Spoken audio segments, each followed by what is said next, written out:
One day after Moses had grown up, he went out to where his own people were and watched them at their hard labor. He saw an Egyptian beating a Hebrew, one of his own people. Looking this way and that and seeing no one, he killed the Egyptian and hid him in the sand.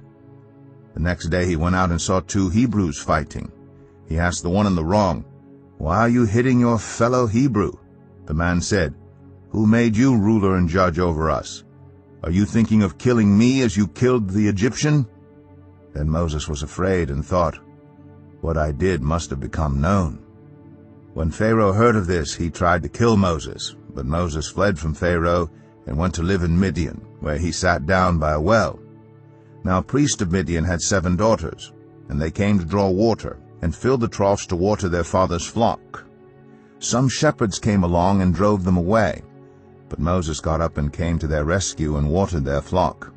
When the girls returned to Reuel, their father, he asked them, "Why have you returned so early today?" They answered, "An Egyptian rescued us from the shepherds. He even drew water for us and watered the flock." "And where is he?" Reuel asked his daughters. "Why did you leave him? Invite him to have something to eat." Moses agreed to stay with the man, who gave his daughter Zipporah to Moses in marriage.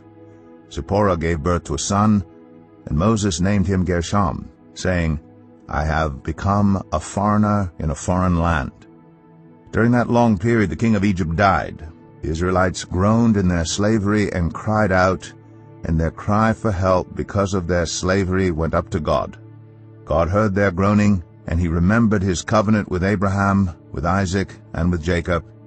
So God looked on the Israelites and was concerned about them. Exodus 3. Now Moses was tending the flock of Jethro, his father-in-law, the priest of Midian. And he led the flock to the far side of the wilderness and came to Horeb, the mountain of God.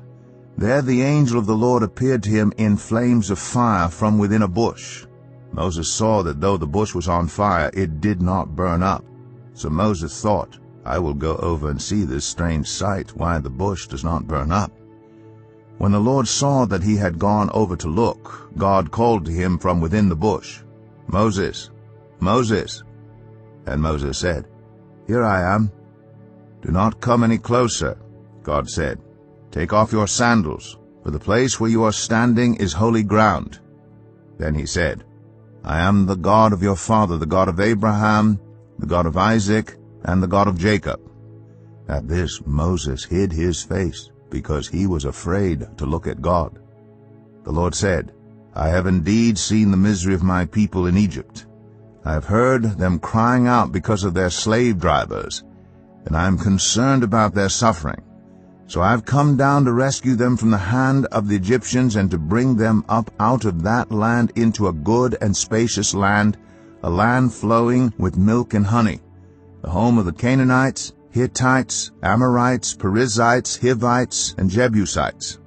And now the cry of the Israelites has reached me, and I have seen the way the Egyptians are oppressing them. So now go. I am sending you to Pharaoh to bring my people the Israelites out of Egypt." But Moses said to God, "Who am I that I should go to Pharaoh and bring the Israelites out of Egypt?" And God said, "I will be with you, and this will be the sign to you that it is I who have sent you. When you have brought the people out of Egypt, you will worship God on this mountain." Moses said to God, "Suppose I go to the Israelites and say to them, 'The God of your fathers has sent me to you,' and they ask me, 'What is his name?' Then what shall I tell them?" God said to Moses, "I am who I am. This is what you are to say to the Israelites. 'I am has sent me to you.'" God also said to Moses, "Say to the Israelites, 'The Lord, the God of your fathers, the God of Abraham, the God of Isaac, and the God of Jacob, has sent me to you.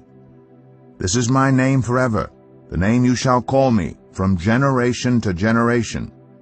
Go, assemble the elders of Israel, and say to them, The Lord, the God of your fathers, the God of Abraham, Isaac, and Jacob, appeared to me and said, I have watched over you and have seen what has been done to you in Egypt.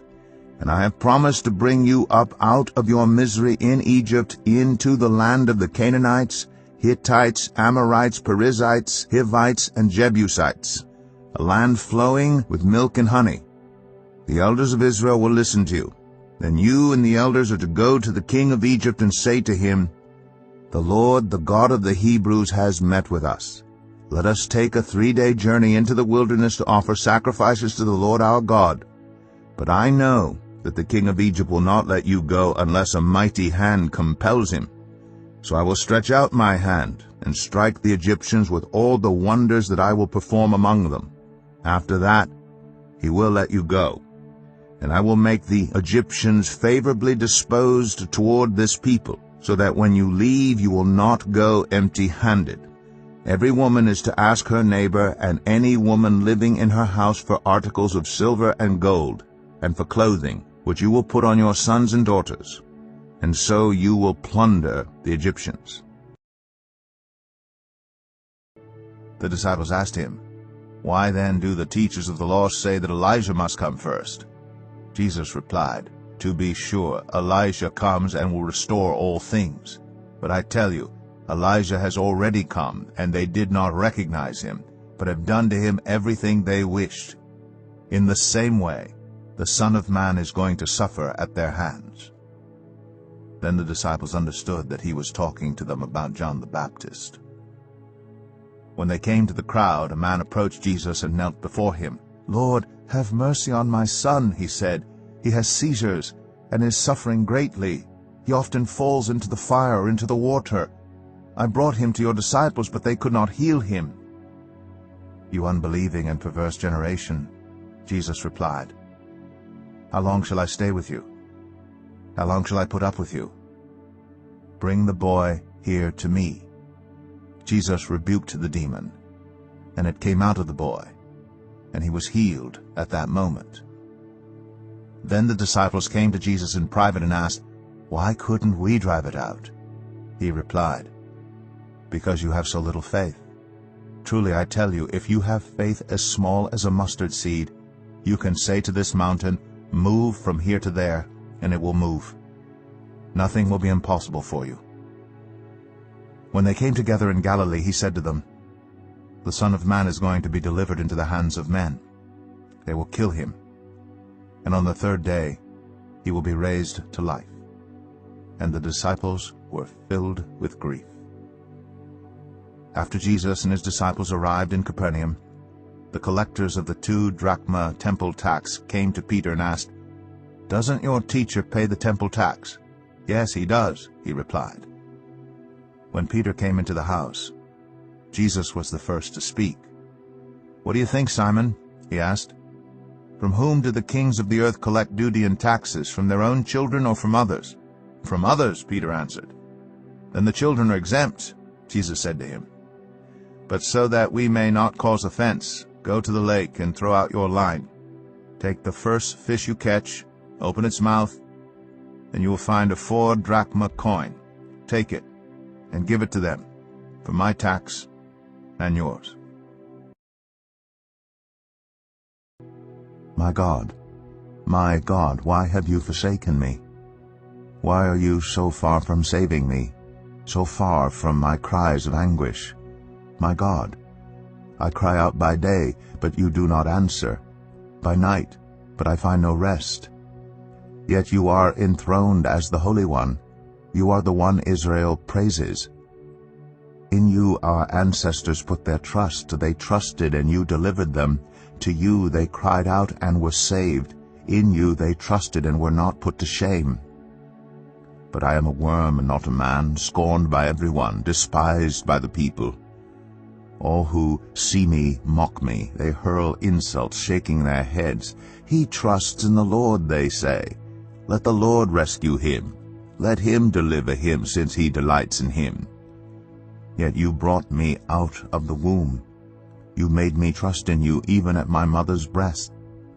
From birth I was cast on you. From my mother's womb you have been my God.